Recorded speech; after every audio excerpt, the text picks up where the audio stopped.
একজন কৃষক তার গম ক্ষেত পাহারা দিচ্ছিলেন।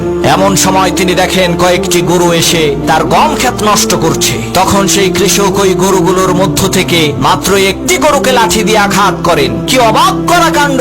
ওই একটি গরুকে লাঠি দিয়ে আঘাত করার কারণে সবগুলো গরু সেই গম ক্ষেত থেকে পালিয়ে চলে যায়। গরুর এই কাণ্ড দেখে সেই কৃষক খুবই অবাক হলেন এবং বলতে লাগলেন, হায় আফসোস, আমরা মানব জাতিরা কতই না হতভাগা, আমরা তো গরুর চাইতেও নিকৃষ্ট। আরে গরু তো বোঝে যে আমার এক ভাইকে কৃষক লাঠি দিয়ে আঘাত করেছে, এর পরের আঘাতটা আমার পিঠে পড়বে, তাই এখনই আমাকে পালাতে হবে। কিন্তু আমরা মানুষ হয়ে তা বুঝতে পারি না। আমাদের সামনেই আল্লাহ তাআলা তার নাফরমান জালেম বান্দাকে গজব দিয়ে ধ্বংস করেন, কিন্তু আমরা মানুষেরা ইতিহাস থেকে শিক্ষা নিয়ে জুলুম অত্যাচার বন্ধ না করে আবার জুলুম করা শুরু করে দেই। আমরা ভুলে যাই যে আসমান থেকে এর পরের বার যেই গজবটা আসবে ওইটা আমার উপরে এসে পড়বে।